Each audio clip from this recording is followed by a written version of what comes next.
Salut, c'est Sarah de Beauté Ratée et on revient aujourd'hui pour les tops et flops de janvier. Parce que ça y est, le mois de janvier touche à sa fin et je suis trop contente parce que en février, je pars à Miami et à la Nouvelle-Orléans.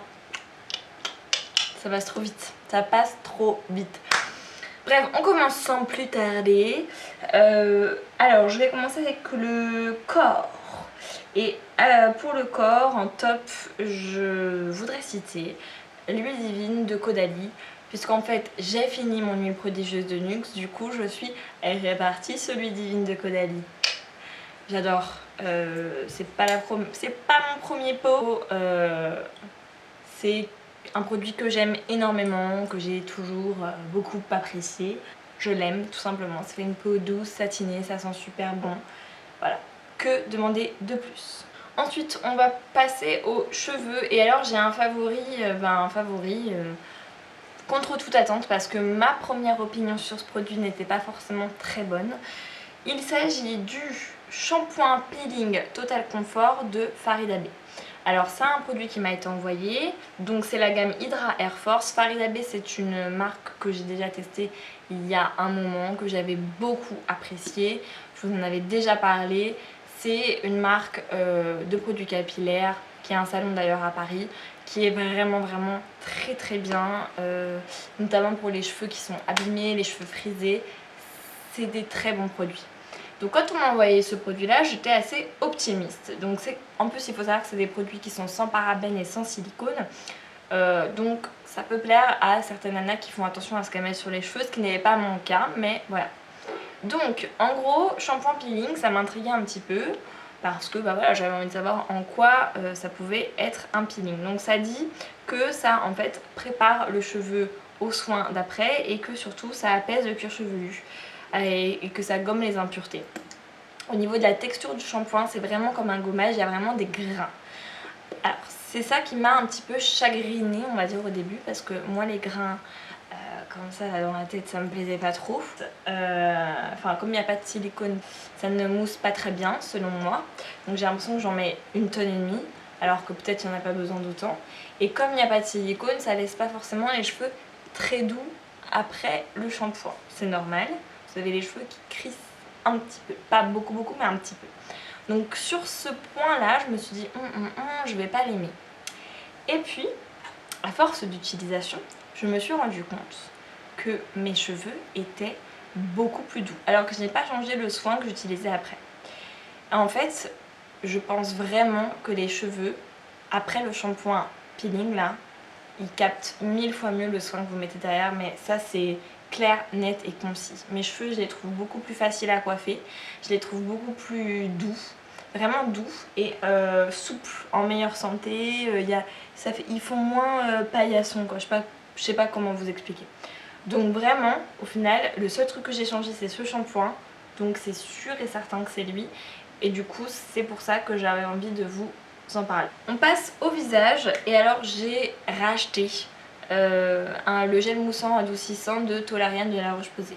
Je vous en ai déjà parlé dans un top et flop de je sais plus quel mois. Et puis, à la moitié du truc, bref, je l'ai perdu dans une douche quelque part au Brésil. Donc j'étais triste, du coup je l'ai racheté, voilà. Donc c'est tout simplement un gel moussant pour le visage que moi j'utilise avec ma Clarisonic, comme d'habitude tous les soirs.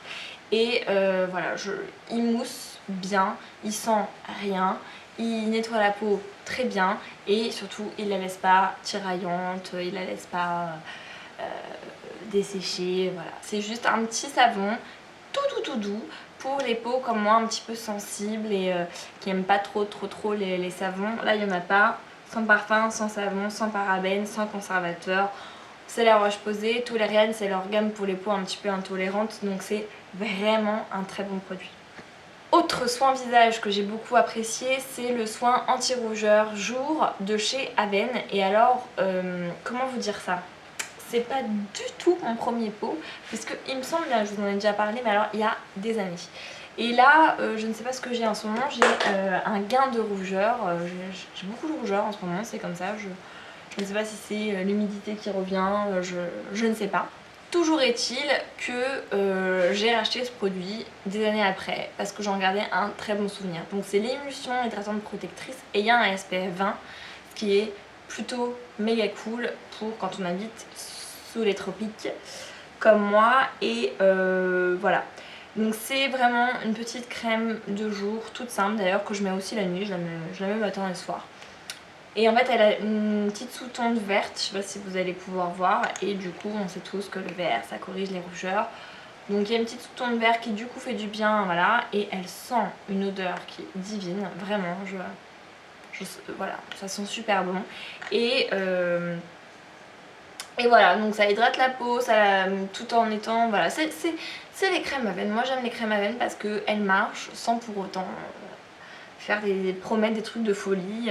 Voilà, là c'est pour les peaux sensibles, normales à mixtes, à tendance coupe rosique. Donc voilà. On va dire que c'est quand même pas mal pour les rougeurs. Je vous conseille pour les petites nénettes comme moi qui ont la peau un petit peu rose. C'est top. Et ensuite on va passer au maquillage. Oui, je vais déjà vous parler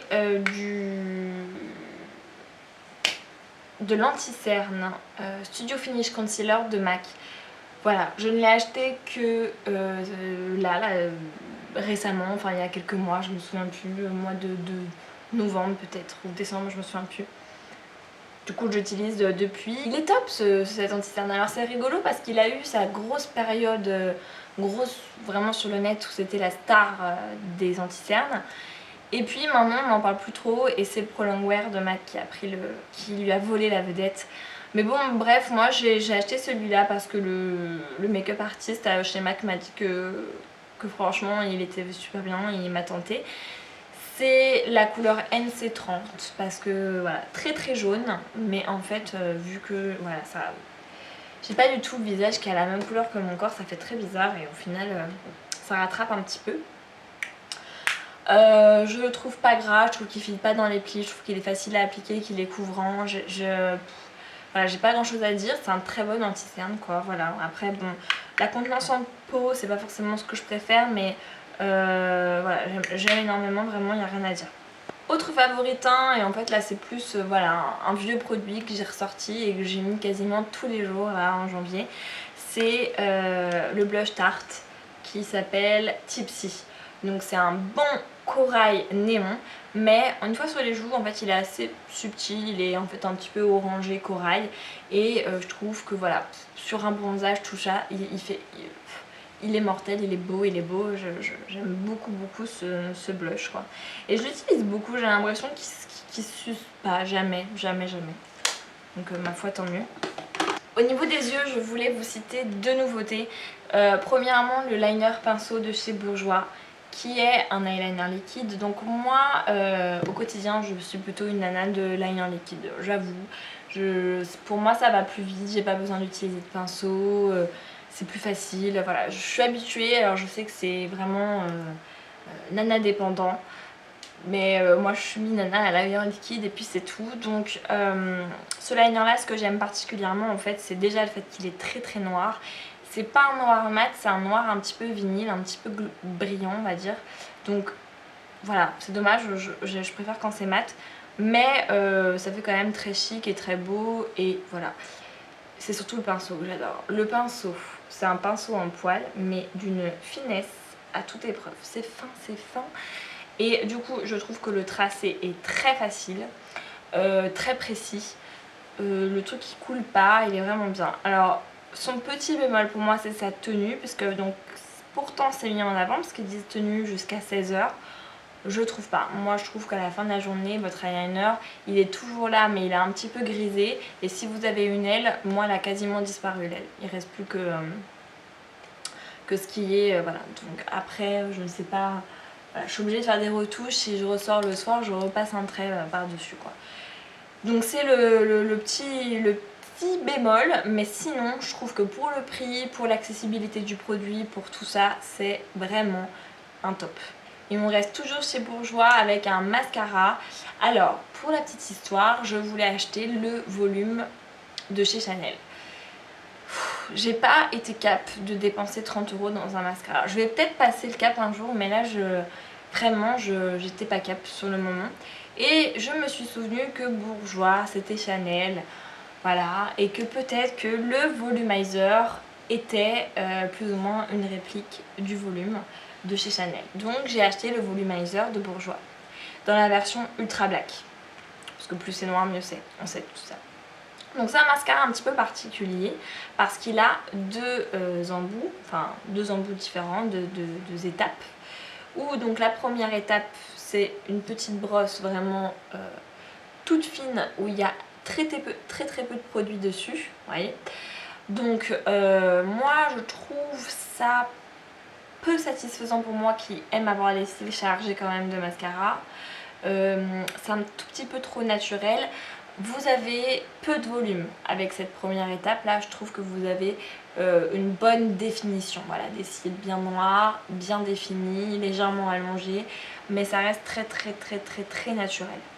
Par contre, avec la deuxième étape, là vous avez une brosse qui est beaucoup plus grosse, vous voyez, et surtout hyper méga chargée en produits, je dirais même un petit peu trop. Et alors là vous avez un volume, je trouve que vraiment j'avais envie au départ de le mettre dans un flop parce que je trouvais qu'il avait tendance à faire des paquets. Tellement il était chargé en produit que la brosse elle déposait trop de matière, ça faisait vraiment des gros cils pattes d'araignée avec des paquets. Et finalement quand vous commencez un petit peu à maîtriser et que bah, du coup le produit il s'use un peu, que du coup il y a un petit peu moins de produit sur la brosse, là il devient vraiment pas mal. Et finalement vous faites plus de paquets et vous avez vraiment... Alors ça s'adresse à des nanas qui aiment avoir des cils quand même volumineux quoi, parce que clairement c'est pas le mascara le plus naturel de la terre, c'est vraiment volumineux quoi. Voilà, je dirais pas effet fossile mais presque. Vraiment, donc moi voilà, j'aime beaucoup. Maintenant je sais pas si je rachèterai tout de suite derrière, je pense que voilà. Mais quand on l'apprivoise bien, il est quand même assez bluffant ce mascara. Et écoutez, au niveau des lèvres, j'ai rien à vous citer parce que j'ai changé de rouge à lèvres quasiment tous les jours. Là, ce mois-ci, j'ai été très infidèle, donc voilà, je ne vais pas vous en citer un de particulier. On va passer au top random parce que j'aurais voulu vous parler d'une série et alors là la meuf débarque après la bataille, mais alors puissance 1000, puisque j'avais envie de vous parler de The Big Bang Theory, que je m'y suis mise là depuis début janvier quoi, début janvier fin décembre. Et pourquoi on m'avait pas dit que cette série était mortelle comme ça? Elle est trop bien cette série, je me marre. C'est bien ça, je me marre. En plus c'est des tout petits épisodes donc c'est trop cool à caler entre deux activités, tout ça. Je me marre, je me bidonne, je pleure de rire. C'est juste trop bon. J'adore cette série. Point. Ensuite on va passer au flop et j'ai quelques produits quand même dans mes flops à vous citer. Le premier produit, c'est un produit pour les cheveux et c'est une huile, alors c'est l'huile extraordinaire de chez Elseve, L'Oréal Elseve, enfin bref. Donc je l'ai acheté parce que je voulais remplacer ma Mythic Oil de L'Oréal Professionnel et que ça en supermarché, je me suis dit que c'était sensiblement la même chose quoi. J'étais sûre que ce serait la même chose. Et en fait, bah pas du tout. Voilà, je trouve que cette huile fait tout sauf nourrir les cheveux. Et je trouve même, bah après voilà, vous voyez, je l'utilise quand même parce qu'à un moment je l'utilise, mais je trouve même qu'elle dessèche les cheveux.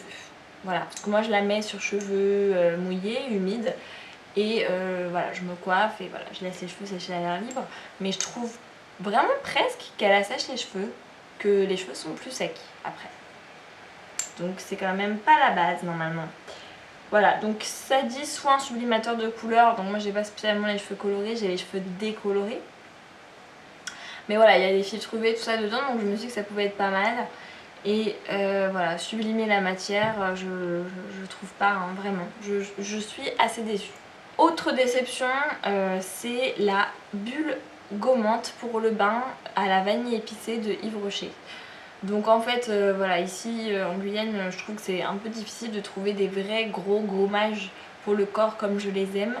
genre à la The Body Shop ou machin. Peut-être qu'à l'Occitane ils font des bons gommages, mais ça doit coûter une blinde, je sais pas, dites-moi. Yves Rocher, je trouve que il y a certains gommages qui sont bien, mais voilà, des fois moi j'ai envie de changer, envie de découvrir des nouvelles choses, et des fois je trouve aussi qu'ils sont pas assez râpants. Donc j'ai acheté celui-là, je crois que c'était une édition limitée de Noël, il me semble bien, et ça sent vraiment la vanille, mais la vanille bien, bonne vanille, pas vanille dégueu, vanille chaude, un peu vanille bien. Vraiment c'est pas mal. Mais alors en fait, moi je trouve que ça gomme que dalle, hein, ces trucs là. Tout ce qui est un peu gel douche gommant là, comme ça, je trouve que ça gomme rien. Il y a 3 billes. Vous passez, il y a 4 billes et demie qui grattent que dalle. Donc bah du coup voilà, ça n'a pas du tout l'effet. Je commence même à croire que je vais m'acheter un loofah. Au moins comme ça, je consommerai pas de gommage et mon loofah il me grattera bien quoi. Moi j'aime quand ça gratte fort. Voilà. Donc c'est moins glamour, mais je crois que je vais finir par m'acheter un loofah. Voilà. Parce que ça c'est vraiment pas bon. Enfin, ça lave, c'est tout ce que ça fait, mais ça gomme pas, ça c'est sûr. Voilà, je crois que c'est tout, ça fait déjà pas mal. J'espère que cette vidéo vous a plu et je vous fais plein de gros bisous. Si vous voulez savoir comment j'étais maquillée dans cette vidéo, il va falloir patienter un petit peu pour le tuto. Par contre, vous pouvez aller voir ma dernière vidéo, c'est un tuto aussi. Bisous.